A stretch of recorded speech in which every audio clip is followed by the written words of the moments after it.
जोहार दोस्तों, नए वीडियो के साथ में फिर स्वागत है मेरे चैनल पे। झारखंड कर्मचारी चयन आयोग झारखंड सरकार की ओर से एक अवसर दिया जा रहा है। आप देखिए यहाँ पे है झारखंड कर्मचारी चयन आयोग कालीनगर चाय बागान नाम को। ये एक वैकेंसी आया है झारखंड सचिवालय आशु लिपिक प्रतियोगिता परीक्षा 2024 JSSC-CA जिसका कोड रखा गया है। आज हम लोग इस वीडियो में पूरा जानेंगे कि इसका फॉर्म एप्लीकेशन कब तक आप भर सकते हैं, कब से कब तक इसका डेट रखा गया है, इसका एग्जामिनेशन फ़ी क्या होने वाला है और कब से इसका क्या सिलेबस होने वाला है। ये सारे कुछ हम लोग इस वीडियो में आज चर्चा करेंगे। चलिए देखते हैं आगे। पहला देखिए, इसमें दिया गया है कि जो एप्लीकेशन का फ़ी है वो रखा गया है 100 रुपया जनरल OBC के लिए और 50 रुपया ST SC के लिए। ठीक है, मैंने 50% ऑफ रखा गया है।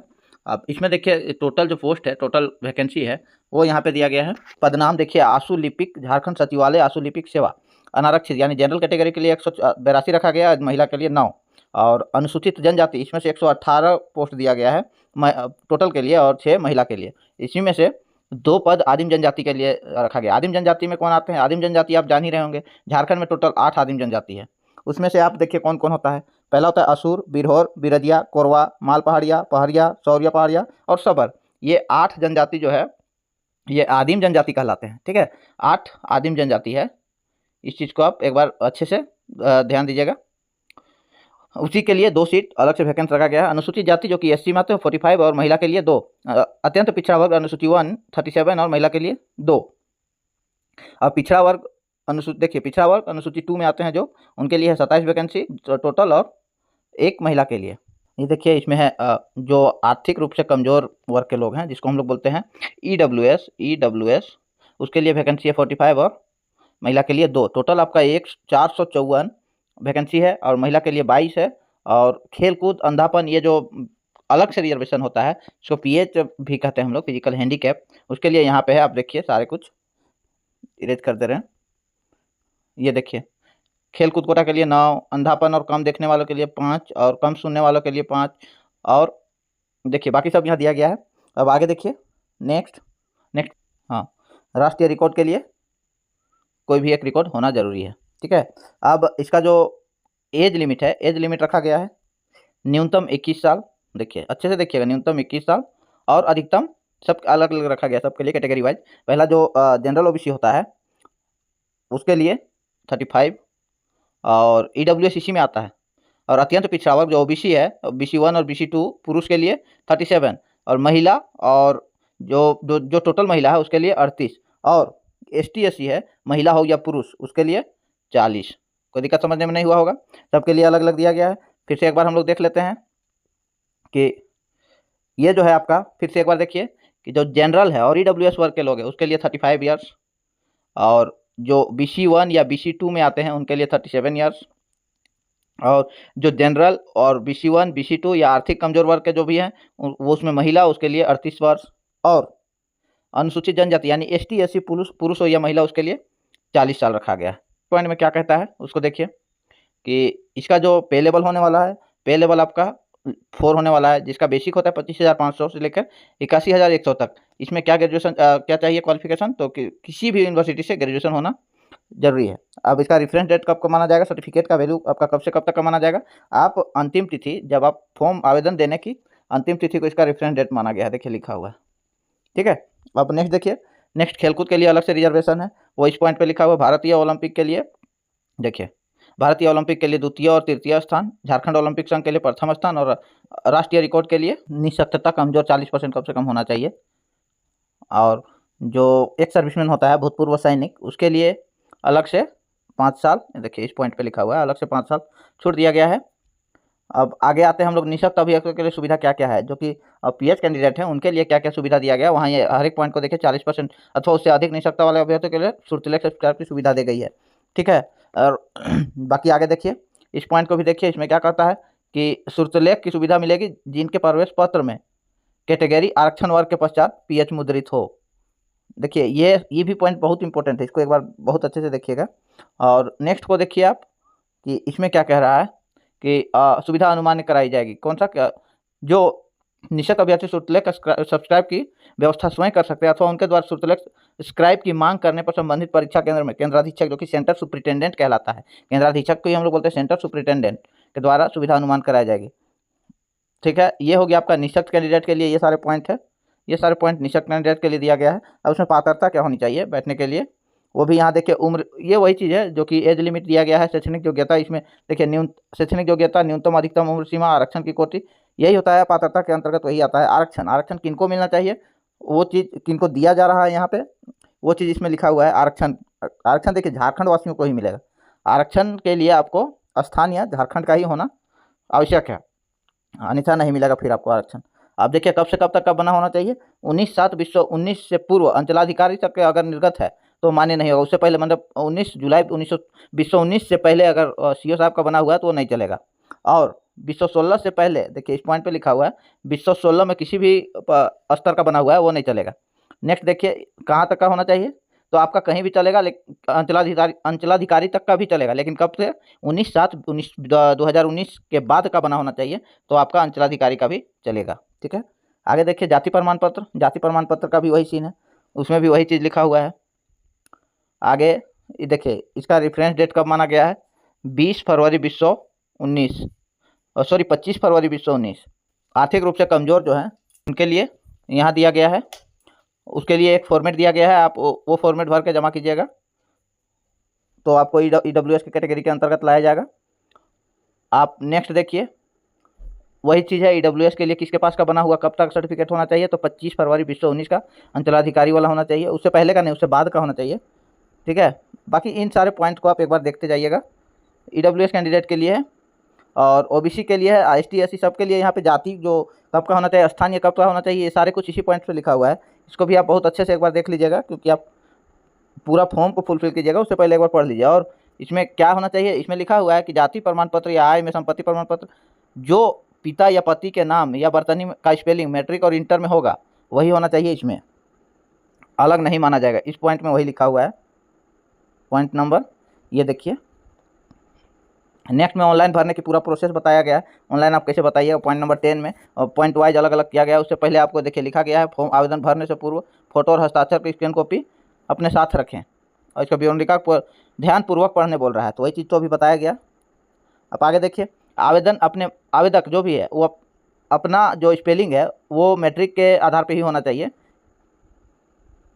और इसमें लिखा हुआ है कि आप श्री, मिस्टर, श्रीमान शब्द का प्रयोग नहीं कीजिएगा, वो चीज़ इसमें एलिजिबल नहीं होता है।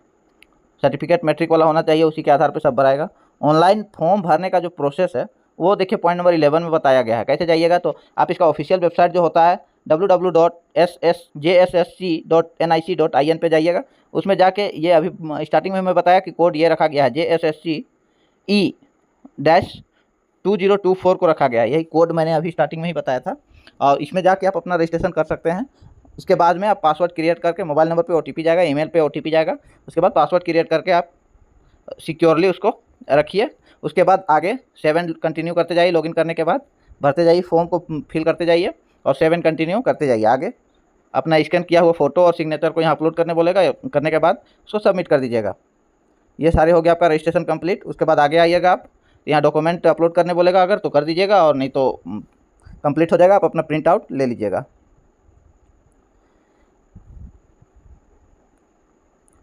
आवेदन का जो समय रखा गया है वो चीज़ देखिए, यहाँ प्रिंट आउट आप 6 सितंबर 2024 से 5 अक्टूबर 2024 तक रजिस्ट्रेशन करके और फी पेमेंट करके फ़ोटो हस्ताक्षर अपलोड करके और प्रिंट आउट इतना समय तक मध्यरात्रि तक रखा गया, मतलब 6 सितंबर से 5 अक्टूबर तक रखा गया। यही है आवेदन भरने का डेट, एक्चुअल डेट।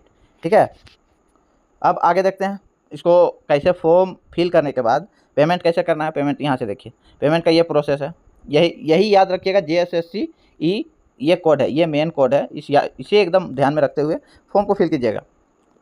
ये ऑनलाइन होगा कि ऑफलाइन ये पता नहीं है, CBT और OMR दोनों बोला जा रहा है।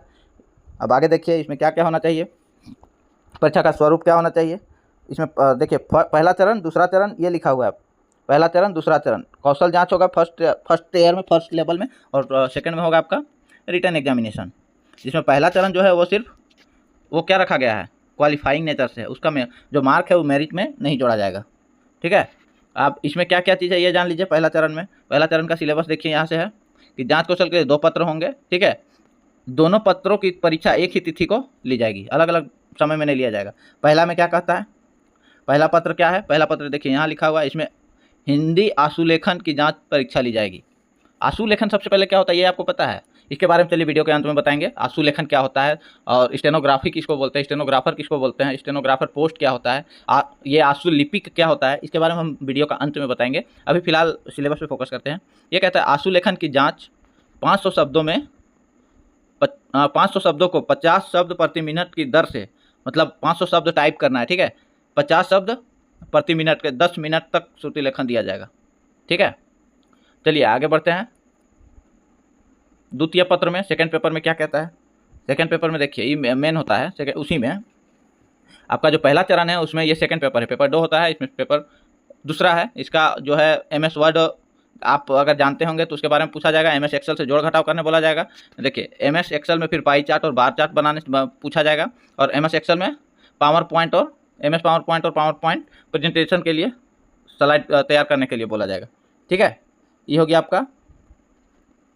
और नेक्स्ट पॉइंट पे देखिएगा, नेक्स्ट में ईमेल आईडी पर, नेक्स्ट देखिए अगला में आप क्या पूछा जाएगा, ईमेल आईडी पर डॉक्यूमेंट किसी को भेजना है तो वो कैसे भेजेंगे वो यहाँ पे पूछा जाएगा। इसका समय रखा गया है, जो फर्स्ट चरण है, पहला चरण है, उसका जो समय रखा गया वो है 1.5 घंटा यानी 90 मिनट। देखिए 90 मिनट रखा गया। इसमें 2 पेपर है। ठीक है, इसको आपको पास करने के लिए कम से कम 30% अंक लाना होगा। 25% के हिसाब से क्वेश्चन रहेगा, 25 प्रत्येक पेपर पे होगा। ठीक है, और टोटल जो नंबर है, टोटल मार्क है वो आपका 150 होगा। ये 30% नंबर लाना होगा आपको कंपलसरी, तभी आप क्वालिफाई माने जाएंगे। और दूसरा देखिए दूसरा चरण में क्या कहता है, आप दूसरा चरण के बारे में देखिए। दूसरा चरण में भी 2 पेपर होंगे। इसमें भी कहा जा रहा है कि 2 पेपर होंगे, और एक प्रश्न का पूर्ण अंक 3 होगा, और प्रत्येक सही उत्तर के लिए 3 नंबर दिए जाएंगे और गलत उत्तर के लिए 1 नंबर काटे जाएंगे। ठीक है, यानी 1/3 नेगेटिव मार्किंग है। इसको हम लोग बोलते हैं 1/3 नेगेटिव। ठीक है, नेक्स्ट देखते हैं आगे। पहला पेपर में क्या कहता है? पहला पेपर में कहता है इसको 3 घंटा, पहला पेपर के लिए आपको 3 घंटा दिया जाएगा। ठीक है, पहला है 25 प्रश्न हिंदी भाषा ज्ञान का होगा, और 25 प्रश्न अंग्रेजी भाषा ज्ञान का होगा, और सामान्य अध्ययन 25 प्रश्न इसमें भी होगा, और तर्क एवं मानसिक क्षमता जांच इसमें होता है क्या कि मैथमेटिक्स और रीजनिंग दोनों जोड़ा हुआ रहता है। ये आपका रहेगा 25 क्वेश्चन के लिए। टोटल रहेगा आपका 100 क्वेश्चन, 100 क्वेश्चन, और टोटल मार्क रहेगा 300 नंबर। ठीक है, अब प्रथम पेपर में कितना लाना जरूरी है? एकदम कम से कम आपको 30% लाना जरूरी है, तभी आपका दूसरा पेपर जो है वो जांच किया जाएगा। अब इसमें देखिए कि जो पहला पेपर है हिंदी भाषा ज्ञान में क्या क्या सिलेबस रहेगा। हिंदी अनुच्छेद और हिंदी व्याकरण से क्वेश्चन पूछे जाएंगे। ठीक है, दूसरा में अंग्रेजी अनुच्छेद और अंग्रेजी व्याकरण से क्वेश्चन पूछे जाएंगे। सामान्य अध्ययन में क्या है? पहला पूछा जाएगा समसामयिकी विषय। ठीक है, उसके बाद भारत देश, झारखंड, उसके बाद सामान्य विज्ञान पूछा जाएगा। ये आ गया आपका सामान्य अध्ययन में। ठीक है, अब देखिए नेक्स्ट पूछा जा रहा है आपका घ में क्या कह रहा है कि वही जो आपको बताए थे ना कि मानसिक क्षमता वाला, वो उसमें क्या क्या पूछा जाएगा। मैट्रिक स्तर के तर्क एवं मानसिक क्षमता जांच है तो शाब्दिक गैर शाब्दिक, जिसमें सादृश्य समानता भिन्नता स्थान कल्पना स्थान अभिन्न समस्या समाधान विश्लेषण दृश्य स्मृति विभेद, ये सारे कुछ उसमें पूछा जाएगा। इसको आप देख लीजिएगा, ये रीजनिंग में से आता है। ठीक है, मैथ और रीजनिंग एक्चुअली मिला जुला है, इसीलिए ये आप दोनों को ही लेके पढ़िए तो ज़्यादा बेहतर है। अब पेपर 2 में क्या पूछ रहा है? इसमें आपको मिनिमम 30% लाना जरूरी है। तो पेपर 1 में ये भी आप बहुत अच्छे से ध्यान दीजिएगा। और पेपर 2 में क्या कर रहा है? पेपर 2 में एक होना चाहिए जनजातीय या क्षेत्रीय भाषा। देखिए पेपर 2 में आप जिसमें से सूटेबल हो, इसके लिए आपको टोटल 2 घंटा समय दिया जाएगा। इसमें 100 क्वेश्चन रहेंगे, प्रत्येक क्वेश्चन के लिए 3 नंबर दिया जाएगा, यानी पूर्णांक 300 हो जाएगा। ठीक है, आप इसमें से जो भाषा में सूटेबल हो वो भाषा आप एक चूज करके फॉर्म फिल कीजिएगा, उसमें भर दीजिएगा। ठीक है, जो भी आपके लिए हो सूटेबल उस आधार पर। अब यहाँ द्वितीय पेपर के लिए जो दिया गया है क्षेत्रीय भाषा वाला सब्जेक्ट, वहाँ अलग अलग देखिए, ये हिंदी के लिए सिलेबस दिया गया है। हिंदी में क्या क्या चीज़ आपको पढ़ना है, ये देखिए भाषा। आप नेक्स्ट में आ जाइए साहित्य, इसमें उपन्यास कहानी। आगे देखिए उसी में हिंदी में भी है नाटक। आप आइए इंग्लिश में भी वही लिटरेचर, जो इंग्लिश लैंग्वेज, और देखिए इंग्लिश लैंग्वेज और लिटरेचर, इसमें भी लैंग्वेज, ये भी आपको error recognization, fill in the blanks, vocabulary, spelling, और फिर ग्रामर में से adjective, noun, pronoun, verb, subject, verb agreement, interchangeability of noun and verb, gerund, participle, infinitive, adverb, tense, clause, transformation, narration, voice and preposition. Next आ जाइए, इसी में English में ही है, sentence structure, synonym, antonym, sentence completion, item phrase और comprehension passage. और literature के अंतर्गत क्या आता है, नोवेल, ड्रामा, पोएट्री। अब शॉर्ट स्टोरीज भी होगा, हाँ है, बिल्कुल है, शॉर्ट स्टोरीज भी आपको पढ़ लेना होगा। किसका किसका पढ़ना है, यहाँ सारे कुछ लिखा हुआ है, ठीक है। शॉर्ट स्टोरी, ऐसे में क्या पूछा जाएगा वो भी लिखा हुआ है, वॉलेंटरी पोएट्री, M.K. गांधी। और history of the English language ये भी पूछा गया है। देखिए आपका थोड़ा सा इंग्लिश टफ होने वाला है इसमें, और फोनेटिक्स, थोड़ा सा इंग्लिश का सिलेबस टफ दिया गया है, इंग्लिश को थोड़ा अच्छे से पढ़िएगा। और संस्कृत भाषा के लिए यहाँ दिया गया है, देखिए ये भी संस्कृत भाषा के लिए है, ये आपका कुरमाली के लिए है, ये आपका खोरठा के लिए है, देखिए ये खोरठा। नेक्स्ट खड़िया, फिर आ जाता है आपका पचपरगनिया, फिर आ जाता है आपका संथाली, फिर आ जाता है नेक्स्ट में आ जाइए नागपुरी, नेक्स्ट है आपका मुंडारी, कुड़ुक, पहले मुंडारी फिर है कुड़ुक। नेक्स्ट है आपका उड़िया, उड़िया का ये सिलेबस है, इसको देख लीजिएगा जो भी उड़िया कैंडिडेट हैं। और नेक्स्ट है आपका उर्दू, उर्दू का सिलेबस यहाँ है। नेक्स्ट है आपका बंगाली, ये बंगाली का है, नोवेल, ड्रामा, पोएट्री, ठीक है। अब अगला पॉइंट क्या कह रहा है, लिखित परीक्षा के आधार पर मेधा सूची का निर्माण होगा। ये मैंने पहले बताया कि जो पहला पेपर था, जो स्किल टेस्ट था, वो सिर्फ क्वालिफाइंग था, और ये पेपर 2 जो रहेगा, पेपर 2 से ही आपका लिखित परीक्षा कहने का मतलब है चरण द्वितीय चरण के लिए ये है, टायर 2 के लिए। टायर 2 ही मेरिट बनाएगा, ना कि टायर 1। और मिनिमम मार्क जो है कैटेगरी वाइज अलग अलग रखा गया है कि कितना होना ज़रूरी है। न्यूनतम अहर्ता, ये इसको कहते हैं हम लोग मिनिमम क्वालिफाइंग मार्क। ये देखिए, अनारक्षित जनरल के लिए 40%, ST SC के लिए और महिला के लिए 32%, और BC 1 के लिए 34%, और BC 2 के लिए 36.5%, मैंने 36.5%। आदिम जनजाति के लिए मात्र 30% रखा गया है, और आर्थिक रूप से कमज़ोर वर्ग यानी EWS के लिए 40% रखा गया। ये मिनिमम इतना मार्क होना चाहिए, तभी आपका पेपर आगे जांच होगा और आप मेरिट के लिए एलिजिबल रहोगे। अन्यमान लिखा गया है, अन्यमान क्या होता है वो देख लीजिए, इसमें सब कुछ लिखा हुआ है, आपको किसी से पूछने की ज़रूरत नहीं है। जैसे ये होता क्या है कि जब आप फॉर्म फिल कर रहे हैं तो कोई कारणवश आपका कोई एक चीज़ छूट गया है, जैसे फ़ोटो सिग्नेचर अपलोड करना, फी पेमेंट करना, ये किसी तरह का छूट गया है, तो उसको फिर रिजेक्ट कर दिया जाएगा। सॉरी, अब आगे देखते हैं हम लोग कि फॉर्मेट दिया गया है, ठीक है।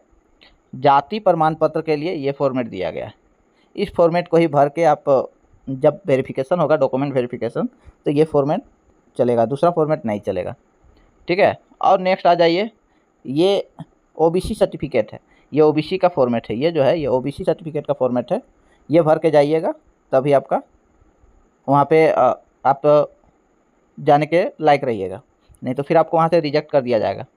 ये है आपका अनुसूचित जाति यानी ST SC के लिए जाति प्रमाण पत्र है, ये फॉर्मेट।